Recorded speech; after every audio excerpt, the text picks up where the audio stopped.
So, ఈరోజు మదనపల్లి మార్కెట్‌కి సంబంధించి వేలంపాట్లు ఏ విధంగా జరిగాయేమని మీకు ఈ వీడియోలో తెలియజేస్తాను చూడండి. అంటే ఫస్ట్ యాక్షన్, యాక్షన్ కలిపి 2 అప్డేట్‌లు ఒకే వీడియోలో తెలియజేస్తాను. సో, వేలంపాట్లయితే కంప్లీట్ అయిపోయాయి. వేలంపాట్లు ఈరోజు చాలా వరకు స్లోగా జరిగింది. మన మదనపల్లి మార్కెట్ వచ్చి సూపర్ టాప్ అయితే తర్వాత వచ్చేసి రూ. 220 సూపర్ టాపు.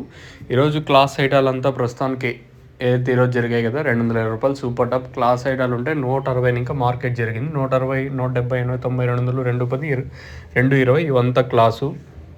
ఇది మదనపల్లికి సంబంధించి ఈరోజు సూపర్ టాప్ అయితే రూ. 220 సూపర్ టాపు. ఇంకా అలాగే కలికిరి విషయం మాట్లాడుకుంటే 160, 170 రూపాయలు కలికిరి. అనంతపూర్ మార్కెట్ కూడా 160 రూపాయలు మార్కెట్ అయితే జరిగింది. మార్కెట్లు అయితే చాలా వరకు స్లోగా జరిగాయి ఈరోజు. అన్ని మార్కెట్లు చాలా వరకు కుప్పకూలాయని చెప్పొచ్చు. మార్కెట్లు అయితే చాలా వరకు స్లోగా జరిగాయని చెప్పొచ్చు. ఒకటి బయట అంతగా ఆశించినంత డిమాండ్ లేకపోవడమే, డిమాండ్ అండ్ సప్లై కూడా చాలా వరకు తగ్గింది. సో అందుకు మార్కెట్ చాలా వరకు డౌన్గా నడిచిందని చెప్పొచ్చు. ఇది ఓవరాల్గా ఈరోజు మదనపల్లి అలాగే కలికిరి, కలకడ, అనంతపూర్ మార్కెట్ల యొక్క సమాచారం. సో మరి ఈవినింగ్ మార్కెట్ అయితే ముగుల్చీరు మార్కెట్ ఏం రేట్లు ఉంటాయని చూడాలి. ప్రస్తుతానికి మాత్రం అప్డేట్ అయితే ఇది.